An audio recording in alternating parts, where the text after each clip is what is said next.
हमारे चैनल को सब्सक्राइब करें और बेल आइकन दबाएं।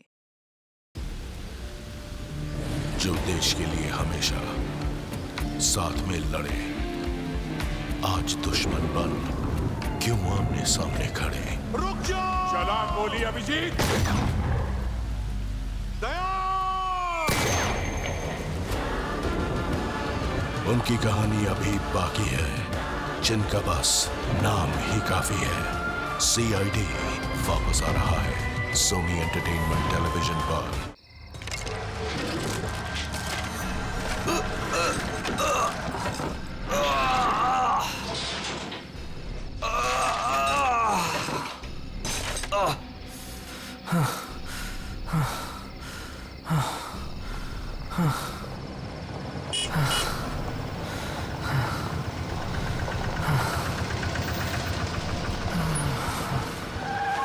क्या हुआ भाई? अरे क्या हुआ? कोई मदद चाहिए क्या? यार मेरी गाड़ी खराब हो गई है और मुझे ये बॉक्स कहीं पहुंचाना है। हाँ वो तो ठीक है, पर है क्या इसमें?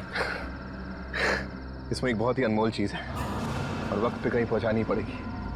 मेहरबानी होगी यार तुम्हारी। हाँ हाँ चलो बॉक्स रखो। थोड़ा हाथ लगवाओ। हाँ हाँ। अरे बड़ा भारी है भैया। उठाओ। इतना बड़ा बक्सा।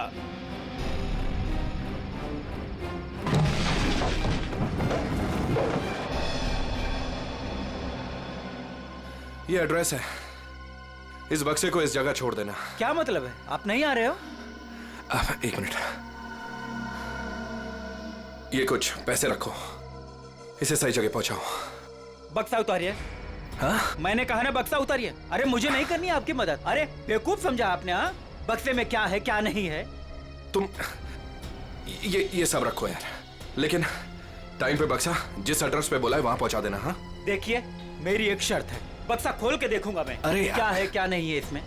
सुन मेरी बात सुन, मेरी नौकरी चली जाएगी, इसे मैं नहीं खोल सकता। बस पास में ही तो जाना है, प्लीज लेके जाओ ना यार।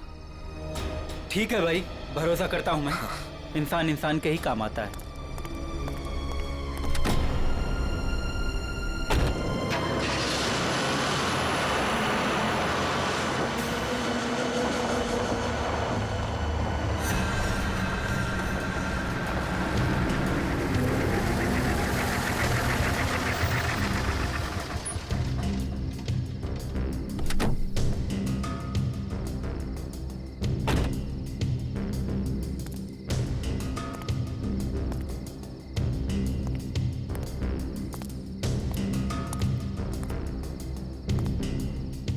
पता तो यही। कैसी चीख! अपने को क्या बक्सा यहीं उतार के चलता।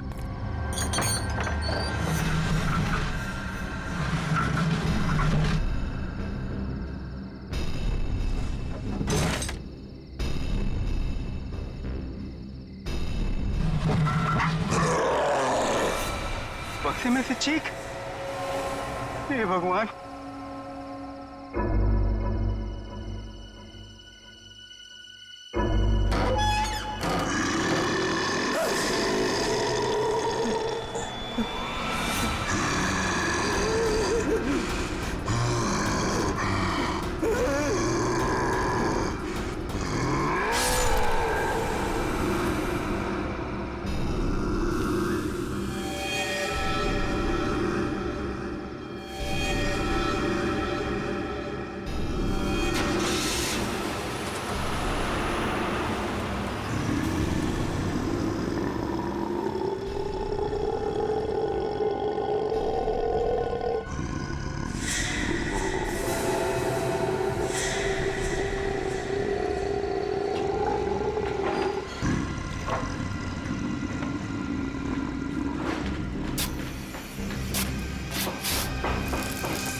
जरा जल्दी जल्दी हाथ पैर चलाओ तुम लोग सब लोग।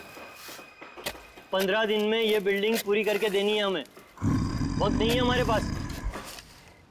और सोनू, तू इतना सुस्त क्यों है? खाना वाना नहीं खाता क्या? चल जल्दी काम कर।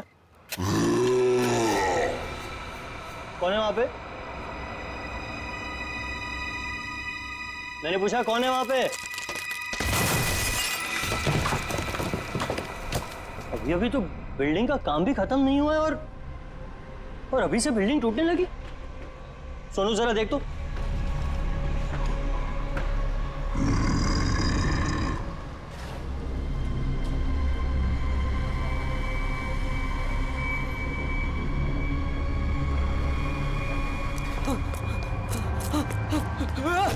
भागो, सब भागो ऐसे, सोनू वरना सब मारे जाओगे। सोनू हुआ क्या? सब अरे हुआ क्या? किस चीज की आवाज थी? और ये चेहरे पर निशान कैसा है? पट्टियों वाला मुर्दा। मुर्दा?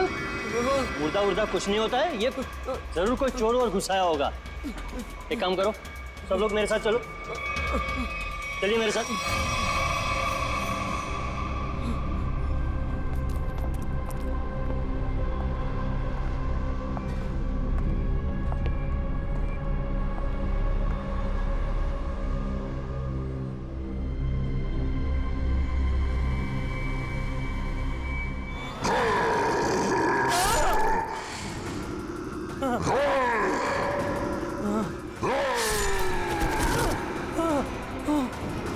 भागो भागो, सब यहाँ से भागो। पट्टियों वाला मुर्दा, भागो।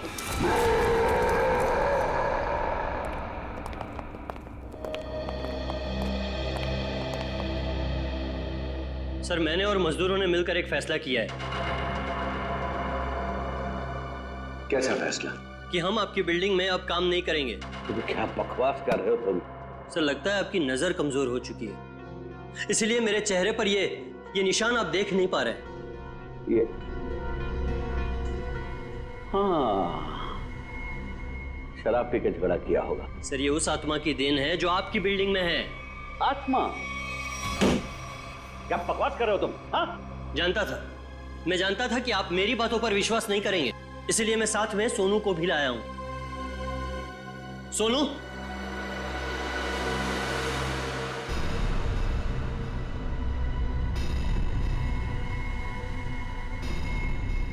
देखिए सर, बेचारा इतना घबरा गया है कि कुछ बोल नहीं पा रहा है। सोनू, ये सब क्या है? साहब, पट्टी वाला मुर्दा और कौन है इधर? कौन है? कौन है उधर?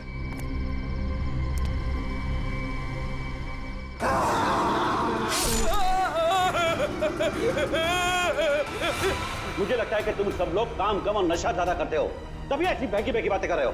सर, अगर हमारी बातों पर यकीन ना हो तो कोई दूसरे मजदूर रख के क्यों नहीं देख लेते? जब वो अपनी आप बीती सुनाएंगे तब तो आपको विश्वास हो जाएगा ना। बिल्कुल रख लूंगा। इस शहर में मजदूरों की कोई कमी नहीं है। इस शहर में काम की भी कोई कमी नहीं है।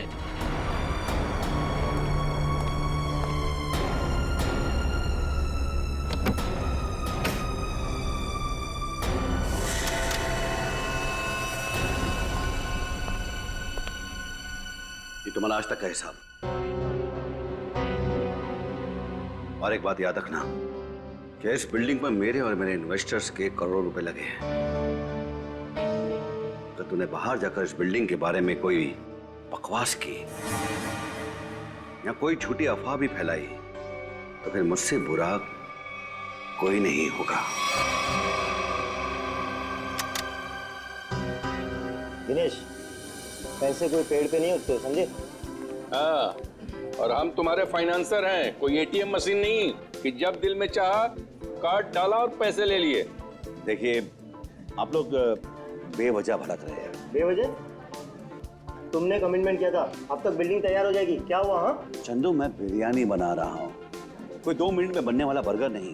जब आप लोग बिल्डिंग की क्वालिटी देखेंगे तो आप लोगों को खुद ब खुद ये एहसास हो जाएगा कि आप लोगों का पैसा बिल्कुल सही जगह लगा है। हाँ, पता चल रहा है कि इन्वेस्टमेंट कहाँ पर हो रहा है। वैसे काफी अच्छी पार्टी थी आपने अपने शादी के सालगिरह की। और Natasha, Excuse me. Sorry sir, मैं आप लोग को तो अपनी फ्रेंड से मिलवाना ही भूल गई। मीट कम। शीज टीना, स्वाति। बस हमें किसी से नहीं मिलना। दिनेश, इस बार अगर तुमने जबान पलटी ना, 15 दिन मतलब 15 दिन, दैट फाइनल। हाँ हाँ, 15 दिन पक्का। और हाँ, 15 दिन से ज्यादा हुआ ना तो तुम्हारा घर और भाभी जी के गहने बेच करके अपने पैसे हम लोग वसूल लेंगे, समझा? अरे पक्का कहाँ? दिनेश सुनो ना। एक्सक्यूज मी, आपकी भाभी बुला रही है मन से। एक्सक्यूज मी, जल्दी आइए ना। क्या है? दिनेश देखिए ना, मार्केट में नया हार आया है, आप कभी लेकर देंगे मुझे ये? बस हार और गहने, इन चीजों के अलावा तुम्हारे लिए और कोई चीजें इंपॉर्टेंट है ही नहीं। पति जी है हमारे, तुम्हें कोई फर्क नहीं पड़ता। मन तो करता है कि तुम्हारा गला दबा दूं। क्या बात है पापा, आप मम्मी पर इस तरह से क्यों चीख रहे हैं? मैंने सिर्फ सालगिरह का तोहफा मांगा था और ये ऐसे कर रहे थे मुझ पर। आशा, ये जो तुम्हारे ठाट बाट और ऐशोआराम है ना, वो केवल इसीलिए है क्योंकि तुम्हारा ये पति दिन रात गधे की तरह काम करता है। पापा, अगर आपके पास इतना ही पैसा है ना तो थोड़ा हम पर भी खर्च कर दो प्लीज। पहले तो आपने फ्लैट देने के लिए भी मना कर दिया, और अब जब मम्मी ने आपसे एक छोटा सा हार मांगा तो उसमें भी आपको दिक्कत है। तुम दोनों नालायक बच्चों को तो मैं कुछ दूंगा नहीं, और तुम लोग मेरे घर में रहते हो, इसी बात से खुश रहो।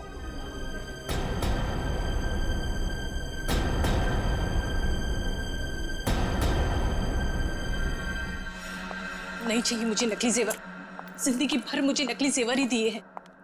एक छोटा सा हीरे का हार ही तो मांगा था मैंने।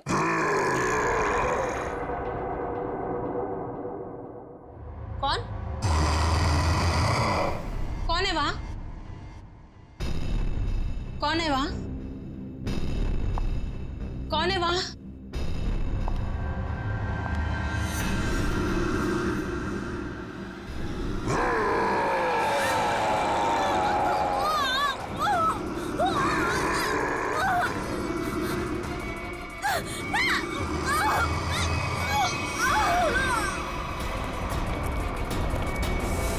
आशा, आशा, आशा, आशा, क्या मम्मी? आशा, एक सांस। क्या हुआ मम्मी को? मर गई।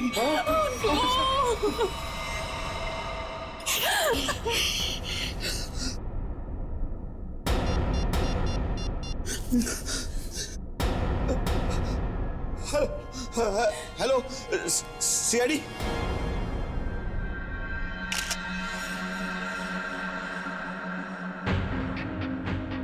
ये निशान देखा गले पे? हाँ सर, लगता है काफी जोर से गला दबाया खूनी ने। ये जो नेकलेस है ना, इससे पकड़ के घसीटा है, तभी निशान इतने गहरे हैं।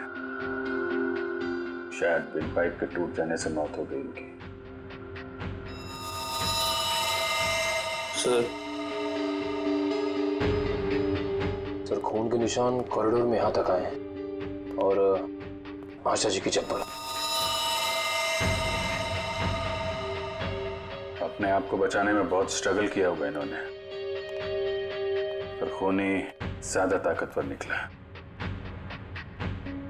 Excuse me, excuse me. एक सेकंड, एक सेकंड।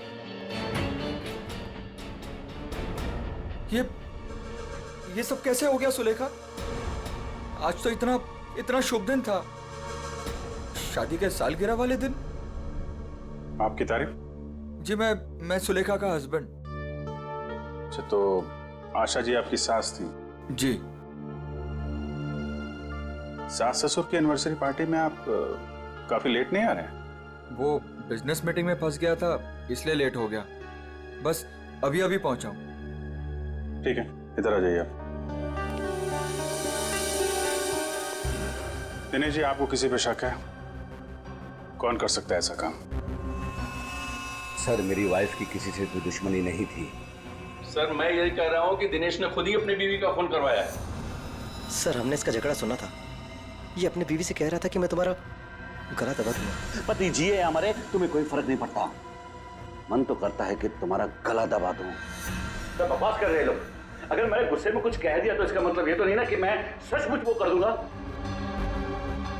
वैसे ऐसा हुआ क्या था कि आपको इतना गुस्सा आ गया कि आपने गला दबाने की धमकी दे दी?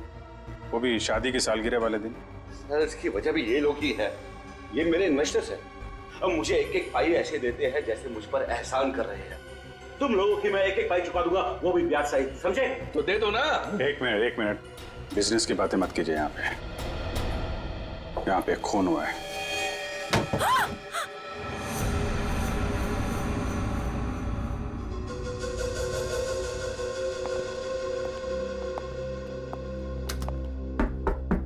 कौन है अंदर? दरवाजा खोलो।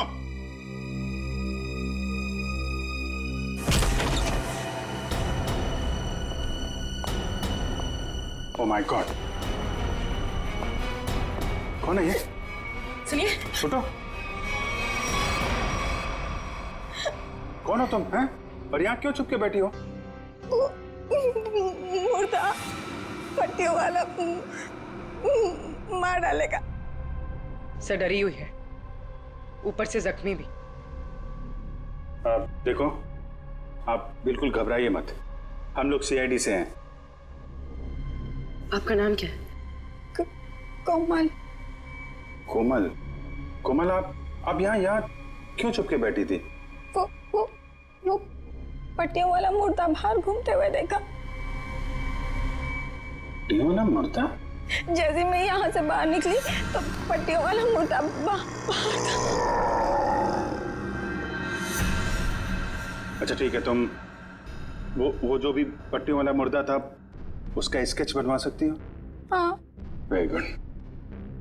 स्केच आर्टिस्ट को बुलवाओ और इस घर का कोना कोना छान मारो। देखो खूनी के बारे में कुछ सुराग मिलता है क्या? जाओ।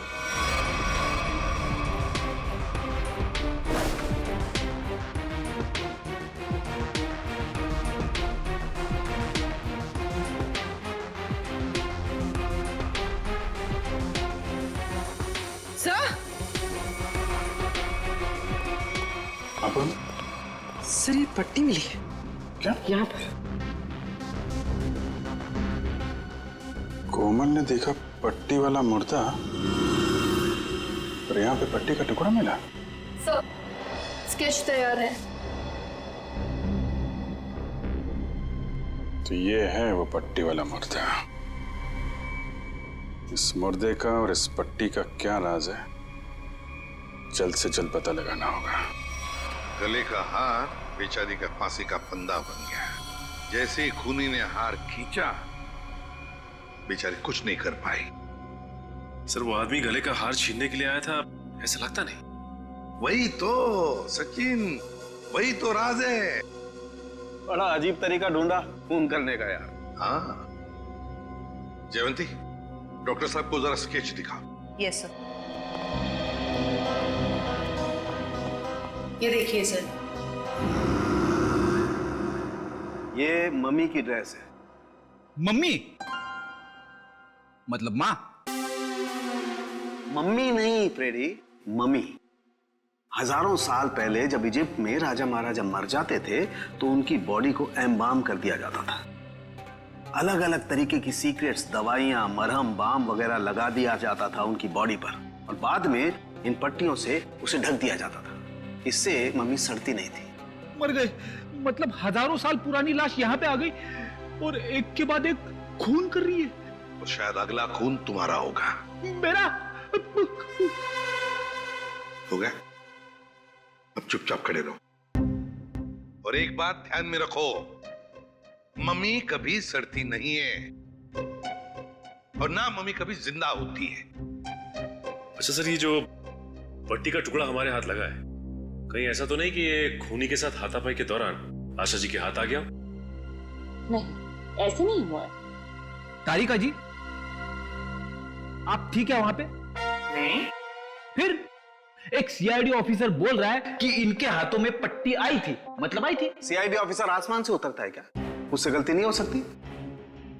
ये पट्टी का टुकड़ा जो आप लोग लेकर के आए हैं, ये हाथापाई में नहीं फटा है। अगर हाथापाई में फटता तो सीधा नहीं फटता, टेढ़ा मेढ़ा फटता, समझे?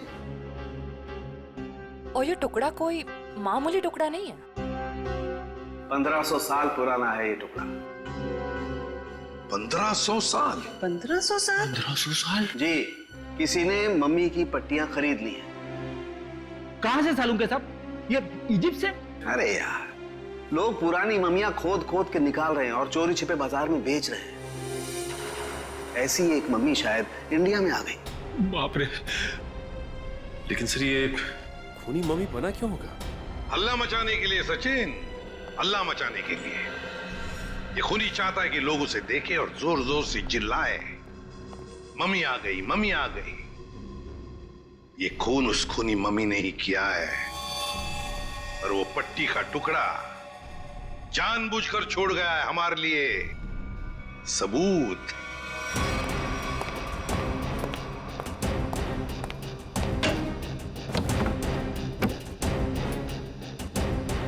आज तो मैं इस मम्मी का काम तमाम कर दूंगा।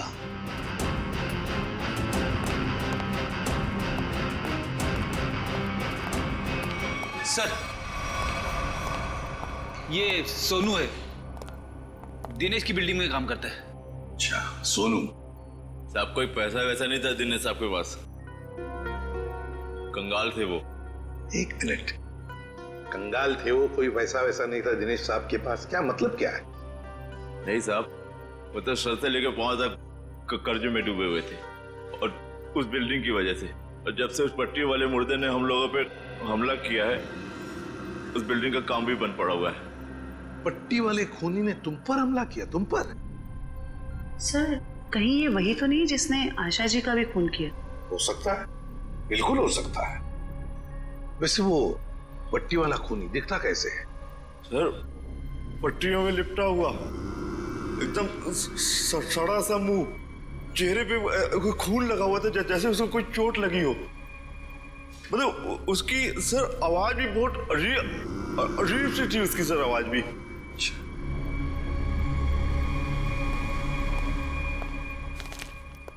एक मिनट, क्या वो ऐसा दिखता था? हाँ साहब, ये तो था वो। चलो ठीक है, तुम जा सकते हो। अगर जरूरत पड़ी तो हम तुम्हें फिर से बुला लेंगे। सर, ये जो कोई भी आशा जी का खून करने के लिए आया था, या तो पहले से मम्मी बन के आया था, या फिर पार्टी में आने के बाद उसने अपना हुलिया बदला है। सर, काम करते हैं, पार्टी का फुटेज देखते हैं।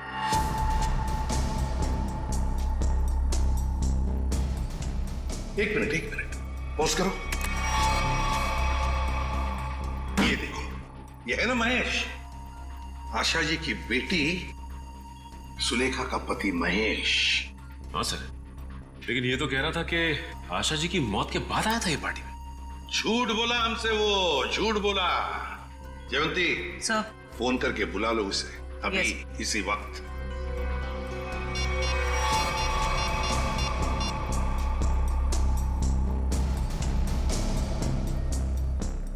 सर, फोन नहीं उठा रहा है।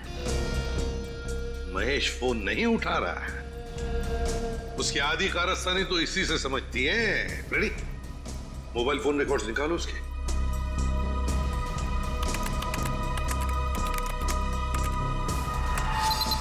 सर, ये रहे महेश के फोन कॉल रिकॉर्ड्स।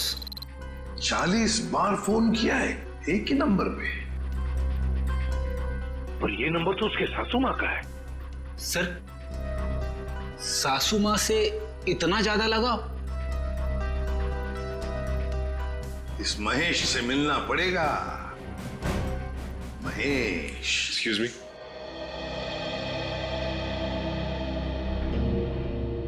क्या महेश घर पे है इस वक्त? नहीं सर, महेश जी तो अभी घर पे नहीं है। लेकिन प्रॉब्लम क्या है सर? देखिए, महेश ने हम सबसे झूठ बोला। जब आपकी मां का खून हुआ, उससे पहले ही महेश वहां मौजूद था। आपका मतलब है मेरे पति ने खून किया है? देखिए, हमें उस पर शक है। लेकिन सर, वो ऐसा क्यों करेंगे? पैसों के लिए, पैसों के लिए किया होगा उसने। सब पैसों के लिए? लेकिन सारा पैसा तो डैडी के पास है, उन्होंने आज तक माँ को कभी कुछ नहीं दिया। तो फिर महेश जी क्यों हत्या करेंगे मेरी मॉम की? अब ये सब कुछ तो हमें महेश ही बताएगा, लेकिन हाँ, अगर महेश आपसे कांटेक्ट करता है तो हमें खबर कीजिए। तो फ्रेडी, इस महेश का मोबाइल ट्रैक करो, सब पता चल जाएगा।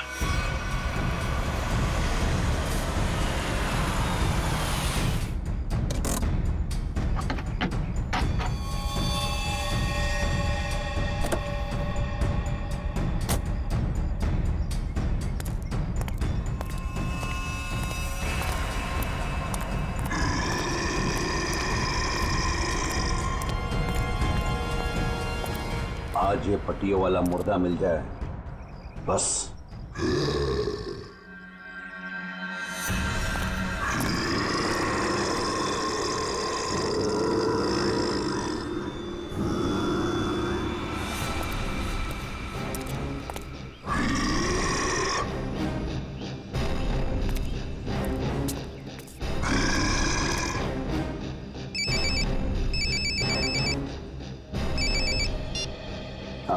हेलो। हाँ जीतू भाई, हाँ आपके लिए खुशखबरी है। हाँ जी, बिल्डिंग का काम बहुत जल्द शुरू होने वाला है। कोई मजदूर वहाँ काम करने को तैयार नहीं है। क्या तुम वहाँ का सारा काम खुद करोगे? नहीं जीतू भाई, मैं उस वजह को ही खत्म कर दूंगा जिसके कारण सारे मजदूर डरे हुए हैं। आज उस पट्टी वाले मुद्दे का दी एंड है। मैं आपको बाद में फोन करता हूँ।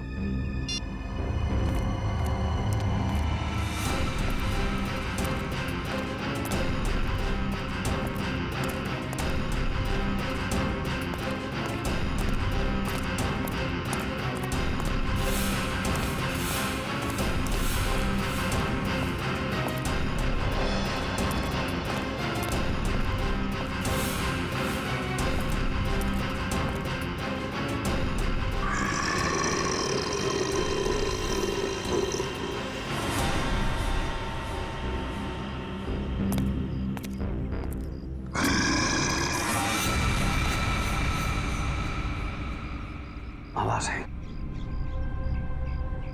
यहीं से आवाज आई। पट्टियों वाले मुर्दे, आज तू बचेगा नहीं। आज तुझे छोड़ूंगा नहीं मैं।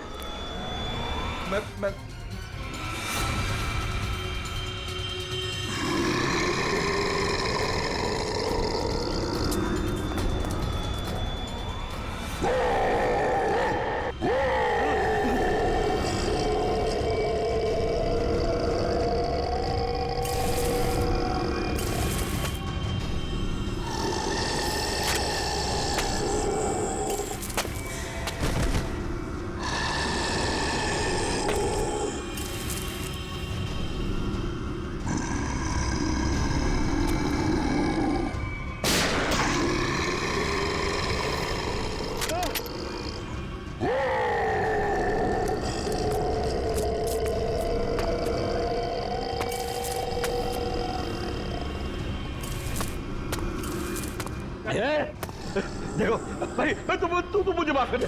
मुझे क्यों मेरे पीछे पीछे कुछ भी नहीं है। देखो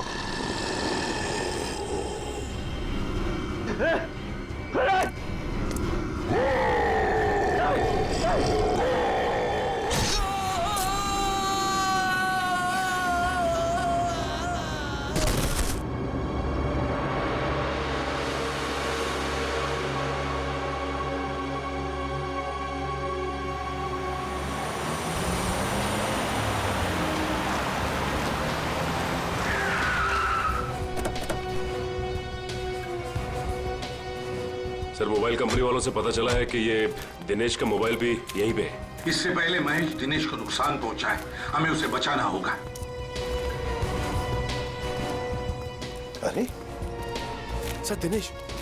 चलो देखते हैं।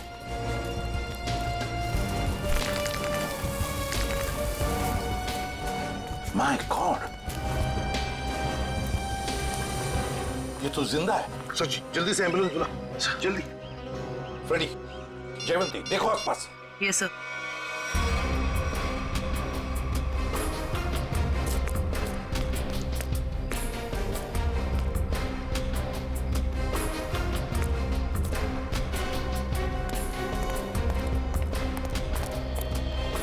महेश सर। हाँ फ्रेडी, क्या हुआ? सर, महेश बेहोश है। महेश, महेश। सर, हाँ? ये गन पड़ी हुई थी आप। सर, हम तो सोच रहे थे कि इन सब के पीछे ये महेश है, लेकिन ये तो खुद ही बेहोश पड़ा है। हाँ, ये तो महेश के होश आने के बाद ही पता चलेगा कि ये सब किसका किया कराया है।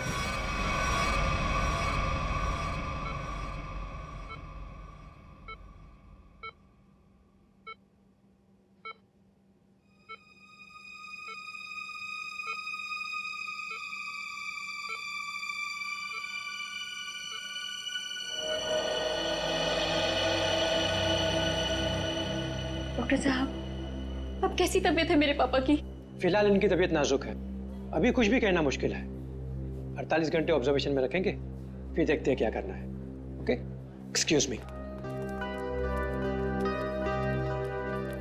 मैं कभी सोच भी नहीं सकती कि मेरा पति तब घिनौना मुजरिम निकलेगा। पहले तुमने मेरी माँ को मार दिया और अब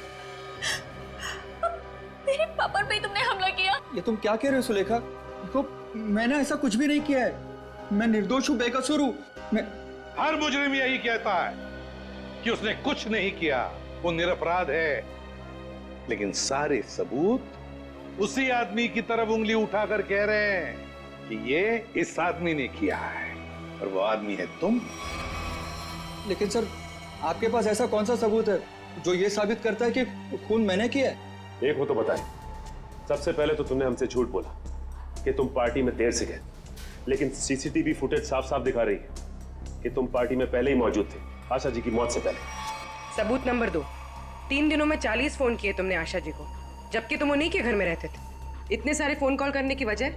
और जिस वक्त क्राइम सीन पर दिनेश जी मिले, उस वक्त सिर्फ एक ही आदमी मौजूद था, वो तुम थे। मैं डर गया था सर, डर गया था। दरअसल बात यह है सर कि मैं नया बिजनेस चालू करना चाहता हूँ, और जिसके लिए मुझे पैसों की जरूरत थी, और मैं चाहता था कि वो पैसे मुझे सासू माँ जी दे दे। बस सर, इसीलिए मैं उन्हें बार बार कॉल कर रहा था, और कोई वजह नहीं है सर। तो इनके कहने का मतलब है कि ये पार्टी में पैसे मांगने के लिए गए थे आशा जी से, है ना? हाँ सर, उस दिन मैंने देखा कि ये लोग बिजनेस के लिए मुझे पैसा नहीं दे रहे, और सासू माँ को लाखों करोड़ों के गहने दिए जा रहे। और तुमने गुस्से में आकर मार डाला आशा जी को? नहीं नहीं, मैंने उन्हें नहीं मारा। मैंने कहा ना, मैं उनसे पार्टी में बात करने गया था, पर मेरे बात करने से पहले ही उनका मर्डर हो चुका था। नहीं महेश जी, कौन विश्वास करेगा तुम्हारी इन बातों पर? पहले तुमने आशा जी को मारा, फिर दिनेश जी के पीछे पड़े, और वो भी कहां पर? अंडर कंस्ट्रक्शन बिल्डिंग में। ये गलत इल्जाम है। मैं वहां पर उनसे भी बात करने गया था, मैंने नहीं मारा। ऑफिस में नहीं जा सकते थे, घर में नहीं जा सकते थे? उनसे बात करने में ऑफिस से गया था, पर जब मैं ऑफिस पहुंचा सर, तो वो निकल चुके थे अपनी साइट पे। सर, इसीलिए मैं साइट पर चला गया, पर जब मैं साइट पर गया तो सर, मैंने देखा कि एक पट्टी वाले मुर्गे ने उन्हें धक्का दे दिया वहां से सर। आशा जी और दिनेश जी पर मम्मी ने हमला किया? हाँ सर। पंकज, ये तो उस आदमी ने किया है जो दुनिया को दिखाना चाहता है कि ये किसी इजिप्शियन मम्मी ने खून किया है। पर वो हमारे परिवार के पीछे क्यों पड़ा है? तो डॉक्टर साहब कह रहे थे ना कि इस तरह की पुरानी और महंगी पट्टियां आसानी से नहीं मिलती। सचिन, सेंट्रल स्टेट लेबोरेटरी से पता लगाएंगे कि पट्टियां कहां से और कैसे मिली है। मैं ACID से आपसे मिलना चाहती हूँ। डॉक्टर चारू, आप ही? हाँ, मैंने ही आपको फोन किया था। डॉक्टर चारू, इस पट्टी को पहचानती हैं? ओह माय गॉड, ये पट्टी आपको कहाँ से मिली? ये पट्टी तो हमारी लैब से चुराई गई थी। इस सिलसिले में एक डॉक्टर को काम से भी निकाल दिया गया। आइए।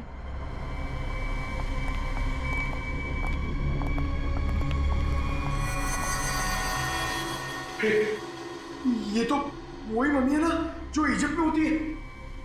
मतलब ये नींद में चलकर यहाँ पर आ गई। आप भी अच्छा मजाक कर लेते हैं। दरअसल हर साल इजिप्ट से इन मम्मीज को हमारे यहाँ रिसर्च के लिए भेजा जाता है, और सर ये मम्मीज 1500 साल पुरानी है। तो क्या सिर्फ इन्हीं मम्मीज की पट्टी गायब है? हाँ सर, कुल 5 मम्मीज की पट्टियाँ चोरी हुई थी, जिसमें से 2 पे मैं काम कर रही हूँ इन्हें गलने से बचाने के लिए। अच्छा, आप कह रही थी ना कि एक डॉक्टर को काम से निकाल दिया गया पट्टी चुराने के इल्जाम में। उसकी डिटेल मिल सकती है हमें? हाँ सर, देती हूँ।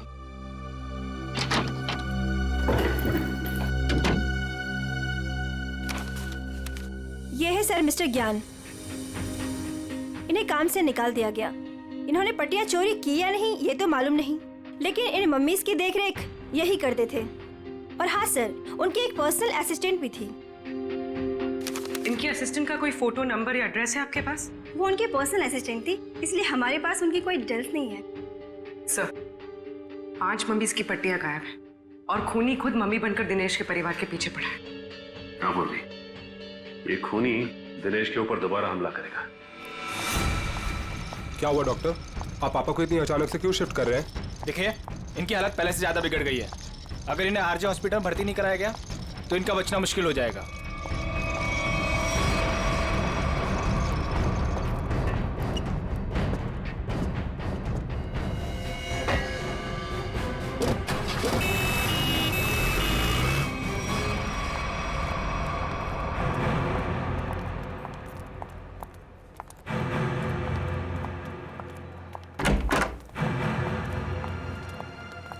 दिनेश जी तो कहीं दिखाई नहीं दे रहे यहाँ पे। वही तो, चलो देखते। अरे डॉक्टर साहब। हाँ जी। ये पेशेंट मिस्टर दिनेश कहाँ है? हाँ जी, उनको तो डिस्चार्ज दे दिया है। क्या मतलब तबीयत सुधर गई थी उनकी? नहीं, तबीयत तो नाजुक ही थी, पर उनके परिवार वालों को शायद भरोसा नहीं था कि उनका यहाँ अच्छा इलाज होगा। तो उन्होंने दूसरे डॉक्टर को फोन किया और वो यहाँ से दूसरे हॉस्पिटल ले गए। कौन से hospital? RG hospital. RG hospital, उसका नंबर तो होगा ना यहाँ पर? हाँ जी, रिसेप्शन पे होगा। चलिए आइए बात करा देता हूँ।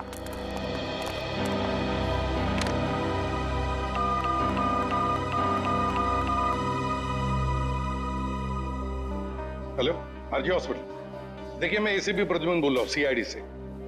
आपके हॉस्पिटल में अभी अभी एक पेशेंट एडमिट हुआ है। दिनेश नाम है उनका। नहीं हुआ है?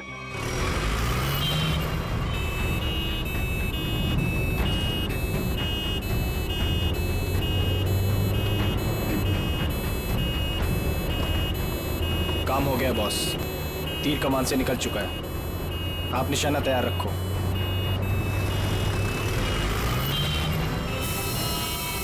अरे धुआं कहाँ से आ रहा है? अरे गाड़ी रोको, गाड़ी रोको, गाड़ी रोको।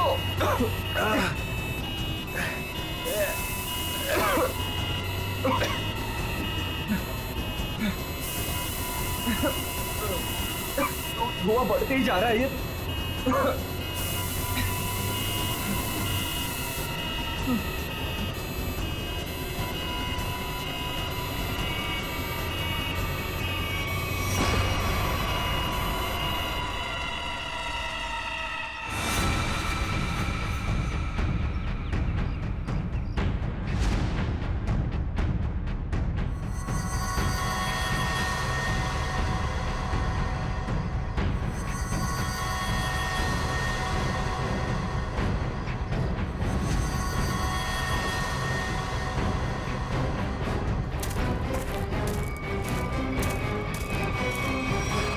क्यों?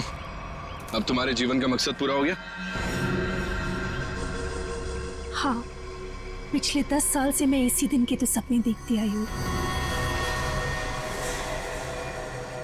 और देखो, आज मेरा सपना पूरा हो गया। नहीं नहीं, सीआईडी के रहते अपराधियों के सपने कभी पूरे नहीं होते। सीआईडी?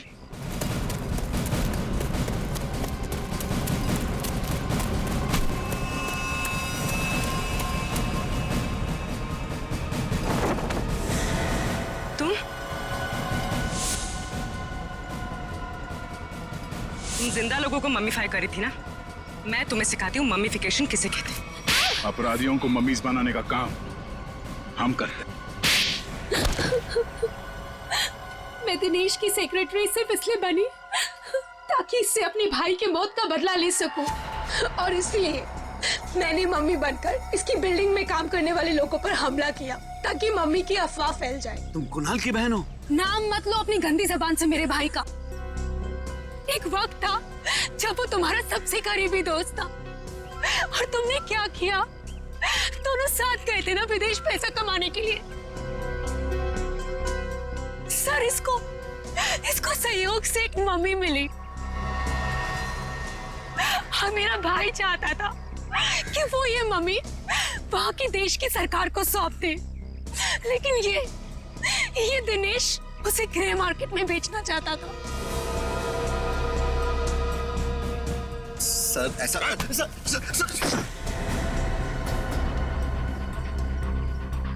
जब कुणाल ने कहा कि वो पुलिस के पास जाएगा तो मैंने उसे मारकर जमीन में गाड़ दिया और मम्मी बेचकर अमीर बन गया। वाह, बहुत अच्छा काम किया तुमने। पैसों के लालच में तुमने दोस्ती को जमीन में गाड़ दिया। मुझसे गलती हो गई सर, मुझे माफ कर दीजिए आप। अब ये तो समझ में आ गया कि तुमने नताशा को नौकरी पे इसलिए रखा क्योंकि तुमने कुणाल की बहन को देखा नहीं था। अगर ये बात समझ में नहीं आई कि डॉक्टर ज्ञान इस सब में तुमने इसका साथ कैसे दिया? मैंने ये सब पैसे के लिए किया। पैसों के लिए अपराध के दलदल में कूद गए तुम। और नताशा, तुम्हें पता कैसे चला कि तुम्हारे भाई का खून इस दिनेश ने किया? जब कई दिनों तक भैया की विदेश से कोई खबर नहीं आई तो मैं उनका पता लेने के लिए इसके घर गई थी और वहां मैंने सुना कि अपनी बीवी को बता रहा था कि किस तरह इसने मेरे भाई का खून कर दिया और उसे जमीन में गाड़ दिया। आशा ये सब पहले से जानती थी और इसलिए मुझे उसको मारने का कोई पछतावा नहीं है। पछतावा होगा, तुम सबको बहुत पछतावा होगा जब कानून तुम्हें कड़ी से कड़ी सजा सुनाएगा, शायद फांसी। For more updates, subscribe to our channel, click the show links and enjoy watching the videos.